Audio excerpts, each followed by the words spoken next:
everybody, welcome back to my channel. My name is Jigyasa and you are Jigyasaing. In today's video, as you can already tell by the title of it, it is going to be about doing masters abroad. Now, I wanted to do this video about a year ago when I was actually applying and doing the whole process of it. But the thing with applying abroad is that you have so many things on your mind and there's so many steps to go that you are never really sure about what's going to happen. So now that I'm already here and it's been quite a few months, I'm about to graduate, I thought that it was the right time to film this video. Now, I do have a little bit of a cheat sheet right here, which I probably shouldn't be showing you guys, but that's okay. So we're going to be dividing this video into 3 parts. Now, if you're interested only one part of what I'm talking about, then I will put it right here and you can see where that part starts and you can skip to it because I don't want you to waste your time. But it would really mean a lot to me if you went and subscribed and also actually watched the whole video. So let's get into it. So I've just got a few questions here that I asked myself while I was applying. So the first question was, is this the right time to do it? Now, a lot of people told me that I hadn't even graduated from my undergraduation, so maybe I should have worked for a bit and then gone into it. But the truth was that I did my undergraduation in a correspondence degree because I initially started with a hotel management course, wasn't able to do that, and so I had to do a correspondence degree. Now, while I was doing this correspondence degree, I did work with 3 startups in the marketing, and I also had my own startup, which gave me enough experience to understand that this was the course that I wanted to do. And so I thought that it was enough time for me to have waited and I was ready to go into a full-time master's education. But if for you or your university requires you to have previous experience, you might want to reconsider exactly when you will be going in for this master's course. The second question that I asked myself was, when do I go? So if you've decided that yes, this is the time for me to apply, when are you looking at actually going there? Now, this is little to do with what you want and more to do with what you research. I'll tell you why. Because when you're applying, especially from a country like India, what happens is that you have to give yourself a certain time to apply for your visas. You have to give yourself certain time to actually go through the application process. You also have to give yourself certain time to receive the final results from the university that you're currently studying in. So usually UK universities have 2 admissions. One is in September and one is in January. So you need to decide which time do you think you are applying for, because only then will the university be able to give you a conditional offer, and then an unconditional offer is how it goes. And if you need more details about this, we could do a whole video on just the process of it, but just for this video, this is how it goes. So you need to make sure whether you're applying for which term and when are you going to be joining and how long is your course. All over the world, usually masters is 2 years, but British universities have a masters for 1 year. But do not think that this makes the master's degree any lesser or it makes it any less difficult. If anything I could say about it is that it is so hectic and you do need to work your ass off. It's not all fun and games. It's not like undergraduation. You barely get any holidays, so you need to be really prepared for that because you're going in for a 1-year intensive master's degree, and a lot of research, a lot of sitting down in the library, a lot of hours go into it. So just to give you guys a heads up on that. The third question that you need to ask yourself is, do you have the finance? This is the most important question that you have to ask yourself. Are you taking a loan? Are you taking money from your parents? Do you have your own savings? Studying in the UK and Europe can be especially very challenging in terms of your finances, because as much as your degree costs, your living expenses will somewhere be similar as well. And you also need to make sure that if you are looking at the fees of your university, you are looking at the international student fees, because A normal fees would be 5,000 to 6,000 pounds. An international fees could be anywhere between 13,000 to 18,000 to 21,000 pounds.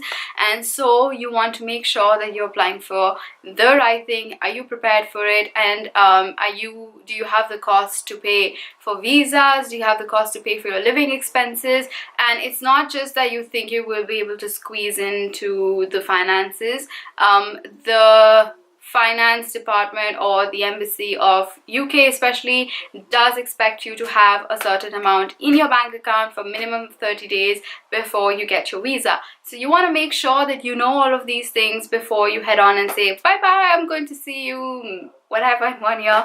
Finance is a very important decision. I was fortunate enough for my parents to have saved money for my education, so we were pretty prepared that if I had to do a master's, wow, it would be. I was also fortunate enough to get a £2,000 scholarship from my University of Huddersfield, so I'm really thankful for that. Otherwise it was £13. Also, if you pay all at once, you do in some universities get like a £500 off, which means you're just paying all at once instead of paying in installments. So that's what I did, and my fees went from 13,000 to 10,500, which to me was really great because I used that money for living here for the first 3 months, and it was really helpful to save on that much amount. Right, the fourth question is, what do you want to study? Why are you even going to this university? So it's really important for you to think about this, because are you just going out because you want to go out of the country?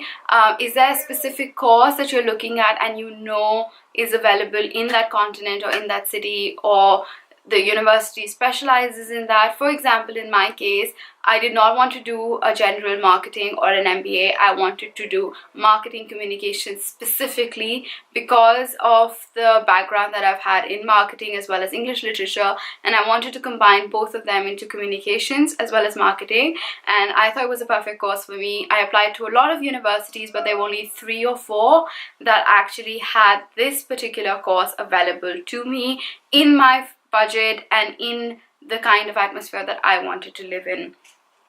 Next question that I had to ask myself is, would you require help to go through this application process? You have to understand that the application process is pretty intense, and I thought that I was going to be able to do it all over my own. My parents moved to Mumbai at this point when I was actually applying, and I was in Delhi with my sister. At this point, I wasn't sure whether I should seek for help or whether they will drive my decision elsewhere. So I looked up counselors in Delhi which would assist me in UK specifically, because I was sure that I wanted to go to UK. I have been brought up in France, so I wanted to go to an English speaking country, and so for me UK, I was sure that I wanted to go to UK also because my brother was studying here already, he's in school. So yeah, that was my decision. So I went to a counselor. They introduced me to a lot of events where I could meet a lot of universities from the UK, which was really helpful, because that is where I met the staff of University of Huddersfield. That's where I got to meet them, I got to interact with them. I stayed in touch with them constantly for a good 3 months. I started going to these events in January of 2016.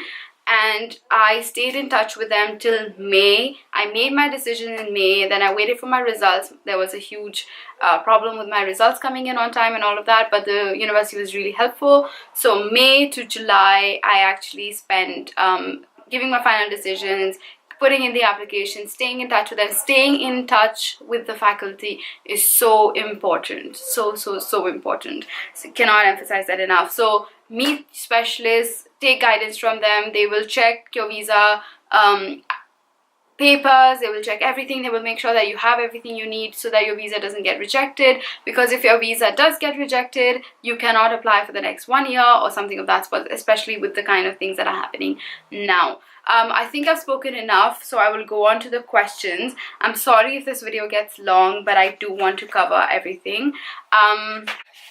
Oops, I might do like my story in another video because that makes more sense. I'm just gonna answer a few questions that I got on my Instagram. You can follow me on Just Jigasaing. One ridiculous question that I did receive was, is it true that in the UK penguin grows on trees? I don't think that's a question I even need to answer because it's ridiculous as hell. They were spaz. I don't know if you were just effing around over here. The other question was, how do you manage expenses? This was by Sagar Singh as well as by Geek by Nature.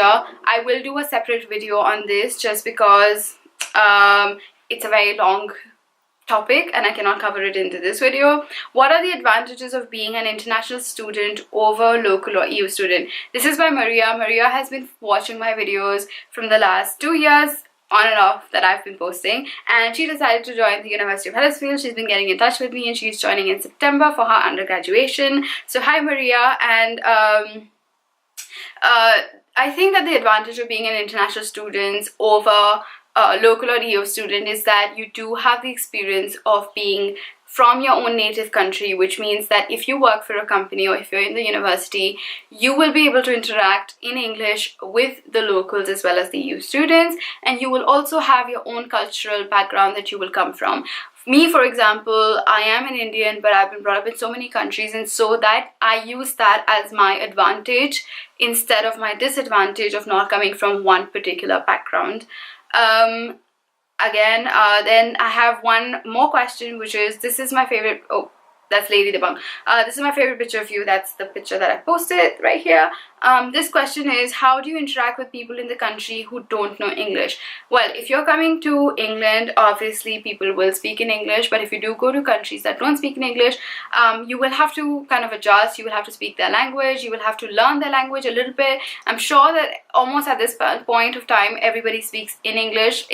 Some people will always speak in English in the country that you go to. So try to learn and adapt to their culture. Don't be stuck up on what you think is from your culture. You're in another country, you might as well adapt.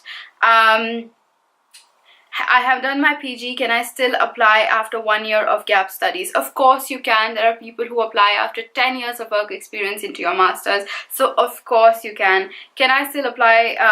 What is the employment rate for foreign students? How to choose the best college and country? So I did mention how you should choose the country. It's I think that all of these things need a separate video, but employment rate for foreign students is that yes, there are some drawbacks. I will not say no to that because I'm having a tough time as well, but as long as you do all the right things, you have work experience, you kind of engage in societies throughout your masters or during your undergraduation, you will be considered. And yes, there are some rules that you have to follow and there are some visa applications that you have to follow, but I'm not the best person to follow on that. But your university will always have an immigration sort of help center which will be able to help you. I am planning to go and meet one of them and shoot a video for you guys so that you know exactly what the procedure is like. So if you like this video, please give it a thumbs up. That's it for this video. I will consider the expenses and the other questions that I have got, and also my own journey into another video, because I don't want to just blah blah blah in one video. So please go ahead and comment in the comment section. I never know how to say this. And subscribe to my channel, follow me on my social media, and you can ask me anything that you wish. I do keep in touch with a lot of people who are coming to this university just so I can help them out and give them tips and tricks. So if you're joining, please hit me up. I will get in touch with you, and I will also add you to a group of people who are doing a similar thing. We'll see you guys later. Bye.